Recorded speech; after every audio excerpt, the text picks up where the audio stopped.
Pasaste la mayor parte de tu infancia y tu adolescencia en Adrogué, en provincia de Buenos Aires. Contame un poco cómo fue esa vida ahí en el barrio, tus valores, los valores de tus padres, qué cosas te transmitieron, qué cosas te llevaste de Adrogué. Tengo recuerdos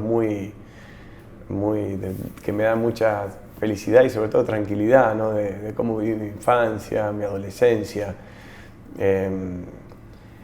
Nosotros vivíamos en lo que se llama las Cinco Esquinas, que es el límite entre Adrogué y José Mármol. Cuando nos mudamos, la calle en la que yo vivía era de tierra, después se asfaltó, había muchos terrenos grandes, entonces había canchas de fútbol, lugares para jugar, había diferentes canchas de fútbol que íbamos jugando según la edad, porque cuando venían los que eran más grandes te echaban de la cancha. Tenías que ir a armar a los codazos. Y te tenías que hacer o armar a los codazos o ser muy talentoso en el juego, porque entonces ahí los grandes te llamaban para jugar, ¿no? Bueno. Pero ¿Eras talentoso? Suerte, eso le tocaba a mi hermano. Mi hermano era el habilidoso. Yo era yo le pongo garra, mucha garra. Y siendo de clase media, yo tenía la posibilidad de jugar al fútbol con chicos que eran de niveles socioculturales diferentes al mío. Entonces, ese cruce a mí me generó una posibilidad que es poder vivir sin prejuicios, ¿no? Conocer un poco cómo son otras realidades diferentes a las de uno, y cuando uno habla de algo que a uno no le pertenece, ser muy respetuoso, porque si uno no vive de esa manera es bueno saber que hay un montón de circunstancias que hacen que alguien reaccione como reacciona. Y la verdad que fueron años donde viví con mucha libertad, con mucha independencia también, porque en esa época uno se criaba en la calle, nosotros estábamos todo el día, llegábamos al colegio y nos íbamos a jugar. Cuando hice la primera improvisación en teatro, sentí como una victoria contra el tiempo, ¿no? Sentía que por primera vez en mi vida el tiempo desaparecía, la sensación del tiempo. Se me pasaba volando la clase. ¿Lo disfrutabas? Sí. ¿Sentías cómodo? En ese juego sentía que me podía yo comunicar mejor que fuera de ese juego, así que a partir de ahí empecé a darle un espacio cada vez más importante, ¿no? a la actuación. Porque estudiaste en el Conservatorio de Arte Dramático, o sea, después buscaste profesionalizar eso, Sí. ¿no? Y teníamos muchas materias, materias por ejemplo relacionadas con lo vocal, teníamos canto, teníamos fonoaudiología, articulación, después teníamos la voz, después las materias corporales, teníamos, bueno, danza, rítmica, clown, mimo, expresión corporal, el cuerpo, después teníamos actuación, teníamos teatro improvisación el primer año y estructura dramática, segundo año teatro argentino, tercer año teatro clásico. ¡Qué espectacular! Y cuarto año siglo de oro español y otro tipo de teatro más complejo que tiene que ver con el teatro en verso. Es importante para un actor porque también ha pasado, sobre todo muchos de los actores de tu generación, algunos han trabajado, han tenido éxito y no han ido ni a una sola clase de teatro, ¿no? Y a veces se jactan de eso, muchos actores. A veces no te da, digamos, un poco de pudor o un poco de bronca que haya éxito para alguien que no se rompió tanto como vos, que no estudió tanto como vos, que no tiene tantas herramientas como vos. Vi a los grandes elencos de Europa y de Estados Unidos con actores muy importantes de teatro, y lo que por lo menos a mí me gustó de lo que yo vi fue un camino de mucha formación en el tiempo y de trabajo. Esa es una elección, es el camino de uno.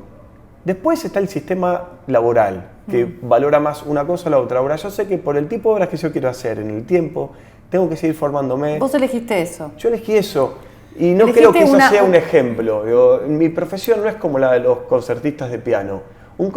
Marta Argerich tiene que estar muy formada para tocar lo que toca. Estoy hablando de un genio dentro de su... Hay un montón de otros pianistas que no llegan al nivel de Marta Argerich, pero que igual tocan, pero todos estudian. La actuación no. La actuación uno de manera innata puede resolver, puede ser atractivo y en el tiempo puede uno transformarse en un buen actor, según lo que uno quiera hacer, y está perfecto.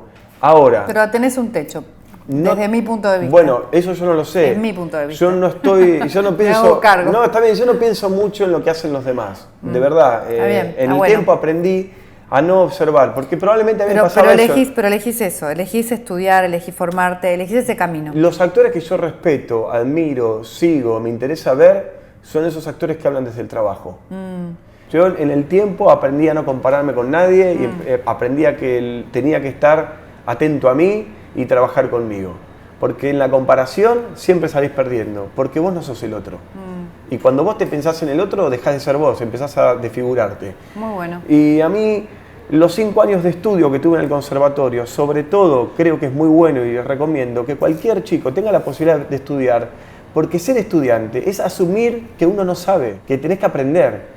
Eso te coloca en la vida, en un lugar de una humildad muy concreta. ¿Qué marco le da al actor el teatro, digamos? Yo creo que el teatro es el lugar del actor. Claro. Como te decía antes, que la televisión es del productor, el cine yo creo que es del director, y que el teatro es del actor porque uno está editando, está tomando todas las decisiones uno en el escenario. Es del director también, sí, pero todas las noches estás en el vivo, con el espectador estás vos ahí en el vivo. Sí. De manera integral, entonces tu cuerpo, tu voz, tu expresión, como decís el texto, todo al público lo va llevando a un lugar que puede ser... La relajación que tengas, cómo salga tu voz. Daniel Marcove fue un director muy importante para mí porque yo hice la residencia del conservatorio, él me llamó para hacer una audición en el Cervantes, yo quedé en esa audición y a partir de ahí empezó mi vida profesional hasta el día de hoy. Y no paré de trabajar. Entonces, tuve esa posibilidad, pero durante muchísimos años yo me estaba formando para poder aprovecharla. Joaquín, y hablábamos de Alfredo Alcón, hiciste Sí. El Rey Lear y final de partida con Sí. él. Fue una experiencia, me imagino que inolvidable. ¿Qué aprendiste de él? Amar profundamente la profesión, amarla en el sentido de estar atento a la profesión y poner la energía ahí y que eso hable por uno de la mejor manera. Trabajar. Saber que lo nuestro es un trabajo y que el ego es importante, pero hay que tenerlo controlado en un lugar sano, porque si no, el ego te puede... Es como el carro cuando va delante del caballo. El ego tiene que ser el carro, no el caballo. El caballo pasa por otro lugar. Y algo que aprendí mucho con Alfredo es que cada uno es único, que nunca en la historia va a haber otro Alfredo Alcón. Él fue grandioso y no va a volver a haber otro Alfredo Alcón, como no va a volver a haber ningún otro actor. Sí. Y hasta el día de hoy me siguen cayendo como moneditas, lecciones que me daba Alfredo, de esas al pasar. Es un actor que pudo conseguir su propia identidad, que encontró una identidad. Creo que la combinación de haber hecho las obras de teatro que hice, los textos que pude habitar en el teatro, los directores con los que trabajé, los actores con los que trabajé, y también haber hecho todo un recorrido en televisión de programas de tanta popularidad y las películas que estoy haciendo ahora, yo siento que logré un objetivo que para mí era importante, que era tener un vínculo realmente muy abierto con el público. No me gustan los guetos o los espacios de una pertenencia muy endogámica, ¿no? Stars are never sleeping. Una de las cosas últimas que te pasaron fue que ganaste un Martín Fierro. Sí. Por tu papel en Entre Caníbales, Rafael Balmora, ¿no? Sí. Ese hombre poderoso que quería seguir acumulando poder, ¿no? ¿Cómo fue esa experiencia? Contame artísticamente, ¿cómo fue trabajar con Campanella? Cuando finalmente quedé para hacer Entre Caníbales, tuve una reunión con Juan donde me dieron muchas ganas de trabajar con él porque sentí que era un director que estimulaba mucho la parte creativa del actor. Yo siempre que trabajo con un director, yo soy de los actores, yo creo que el actor tiene que trabajar mucho en su casa. Que claro. Yo no le deposito al director la responsabilidad de cómo yo tengo que estar. Y me gustó esa responsabilidad y también esa zona donde el actor tiene que trabajar, digo, no solamente en el ensayo. Fuera del ensayo tiene que también ir elaborando un personaje, pensando de qué manera, cómo se lleva, en el caso de Balmora, cómo se lleva con la mujer, cómo se lleva con la amante, cómo se lleva con su gabinete, con cada uno de su gabinete, particularizar los vínculos. Porque la creación de un personaje es eso, es empezar a buscar estímulos y sobre todo interrogantes. Yo creo que cuanto más interrogantes uno se pueda hacer de un personaje, está yendo a mejor puerto. Tuviste también un accidente, tuviste una racha media de salud, ¿no? Me interesa rescatar un poco lo que vos sentías al respecto, ¿no? Yo tuve un par de golpes muy duros en mi vida, ¿no? Familiar, reveses de esos que te cuesta acomodarte, porque no entendés, primero porque te toca a vos vivir eso y segundo, cómo reaccionar a eso que te tocó vivir.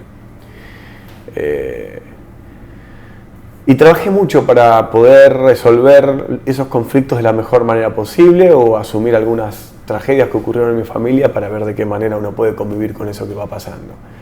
Ahora, cuando tenés, por ejemplo, una ACV, y como en mi caso estás dentro de un 30% que no tenés respuesta médica de por qué lo tuviste, eso te conecta con una zona muy sutil de la vida que es la finitud. Yo llegué a ser monaguillo, o sea que en algún momento tenía una respuesta hasta religiosa para la finitud. Luego me fui poniendo más agnóstico, me he transformado en una persona más escéptica, he viajado muchísimo, he visto religiones en todo el mundo diferentes y sociedades que viven bajo esas religiones. Ahora, lo primero que yo hice fue negar lo que me había pasado, que es lo peor que uno puede tener como actitud en la vida. Entonces lo primero que aprendí fue, yo no tengo que negar nunca más el dolor o la vulnerabilidad. Tengo que aprender a que si me pasa algo, tengo que decir que me pasa. Y hoy vivo más aliviado gracias a eso. Yo quedé mucho más vulnerable a partir de la ACV, tengo una visión mucho menos prejuiciosa y a veces exigente con la realidad de lo que la tenía antes.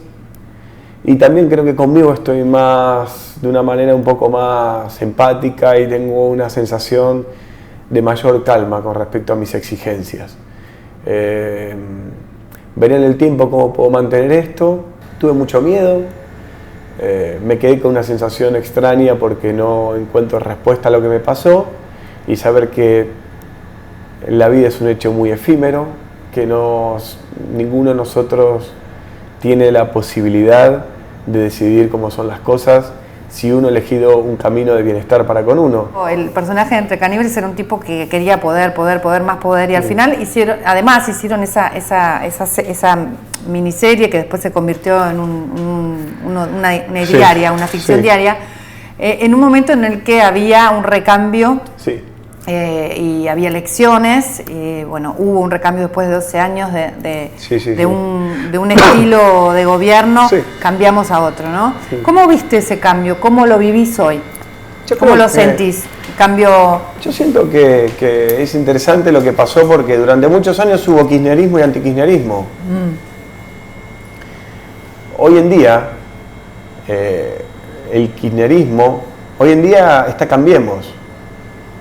No sé si a futuro uno podrá decir que habrá más macrismo, antimacrismo, no lo sé cómo va a ocurrir. Lo que yo percibo es que esta sensación, ¿no?, de simplificar la historia que nos toca vivir, del blanco y el negro, de no poder escucharnos, de discutir porque tenemos ideas diferentes, eso ya se transforma, que el otro no es alguien que piensa diferente a uno y es tan argentino como yo, es mi enemigo. Yo creo que es difícil encontrar un lugar para quienes tenemos un pensamiento independiente, porque si yo cuestiono algo del kirchnerismo, me transformo en antikirchnerista, y si critico algo de Cambiemos, soy kirchnerista. Me parece que en esa encerrona en la que entiendo que hay personas que se han beneficiado, hubo una necesidad mediática que esto también sea así, creo que hoy tenemos que tratar de entre todos ser bastante más lúcidos y entender que nadie quiere a la Argentina que le vaya mal. Nos está tocando vivir un momento histórico muy importante, de una transición. Para mí el gobierno en el que estamos, yo siento que es una transición porque fueron 12 años de un gobierno que ha tenido una impronta muy poderosa, de mucha personalidad, de mucha identidad, y creo que hay cosas que se pueden valorar de eso y cosas que no se valoran de eso, y es bueno decirlas. No es ni blanco ni negro, como tampoco es blanco o negro la gestión de estos pocos meses que está realizando Cambiemos. Yo estoy expectante, mi hija es argentina, yo en el 2001 me quedé, es un país que amo, que lo conozco mucho, y voy a seguir trabajando y voy a seguir exigiendo, por ejemplo, la corrupción, ¿no? Yo creo que la corrupción no le pertenece a un partido político, le pertenece a las personas. Y es hora de que la justicia juzgue a las personas, no a los partidos políticos. Ese es un punto muy importante en nuestra región. Yo he tenido la posibilidad de viajar por muchos lugares del mundo y entendí que la pobreza siempre es pobreza. A mí y la gente que dice que... Yo creo que a la pobreza no se le puede poner un adjetivo después. Es muy equivocado poner un adjetivo después.